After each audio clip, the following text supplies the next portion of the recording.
Hello students, welcome to my MBH educational channel. आज मु तुमମାନଙ୍କ ପାଇଁ ନେଇ ଆସିଛି ଦଶମ ଶ୍ରେଣୀର ବନ୍ଦେ ଉତ୍କଳ ଜନନୀ ବିଷୟ ଉପରେ ଆଧାରିତ 50ଟି ସଂକ୍ଷିପ୍ତ ପ୍ରଶ୍ନ ଉତ୍ତର। ଆଶା ଏହା ତୁମମାନଙ୍କ ପାଇଁ ବେଶ ସହଯୋଗୀ ହେବ।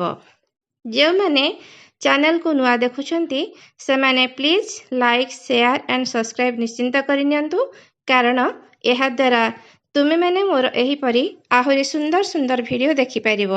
ହଁ, ନିଜର ସୁନ୍ଦର ମତାମତ ଦେବାକୁ ଆଦୌ ଭୁଲିବ ନାହିଁ। ତାହେଲେ ଆସ ପିଲାମାନେ, ଏବେ ଆମେ ପ୍ରଶ୍ନୋତ୍ତର ଗୁଡ଼ିକୁ ଆଲୋଚନା କରିବା। ପ୍ରଥମ ପ୍ରଶ୍ନ, ବନ୍ଦେ ଉତ୍କଳ ଜନନୀ କବିତାର କବି କିଏ? ଉତ୍ତର, କାନ୍ତ କବି ଲକ୍ଷ୍ମୀକାନ୍ତ ମହାପାତ୍ର। ପ୍ରଶ୍ନ ନମ୍ବର 2, ଓଡ଼ିଶାରେ ଲକ୍ଷ୍ମୀକାନ୍ତ ମହାପାତ୍ର କେଉଁ ନାମରେ ସୁପରିଚିତ? ଉତ୍ତର, କାନ୍ତ କବି। 3, କାନ୍ତ କବି କେବେ ଜନ୍ମଗ୍ରହଣ କରିଥିଲେ? 1888 ମସିହା। 4, ଲକ୍ଷ୍ମୀକାନ୍ତଙ୍କର ପୈତୃକ ଗ୍ରାମ କେଉଁଠାରେ? ଉତ୍ତର, ଭଦ୍ରକ ନିକଟବର୍ତ୍ତୀ ତାଳପଦା ଗ୍ରାମରେ। 5, ଲକ୍ଷ୍ମୀକାନ୍ତଙ୍କର ପିତାଙ୍କ ନାମ କ'ଣ?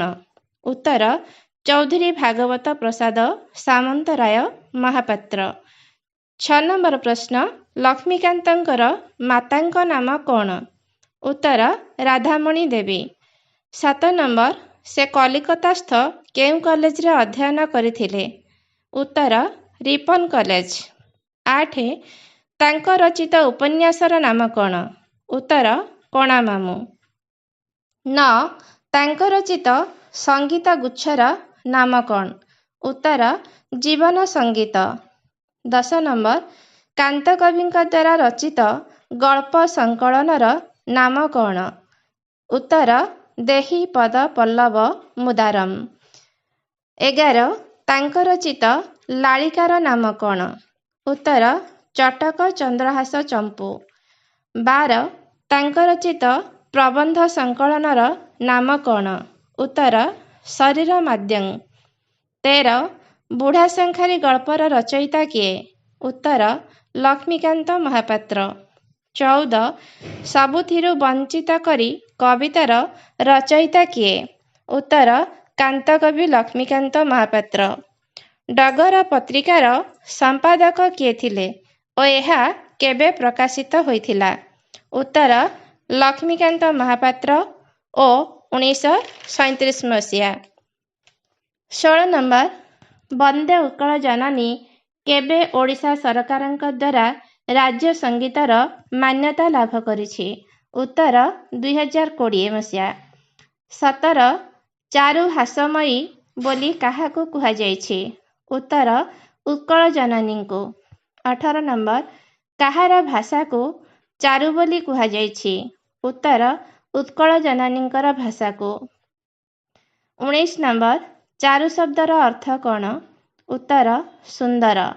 20 ନମ୍ବର, କବି କାହାର ବନ୍ଦନା କରିଛନ୍ତି?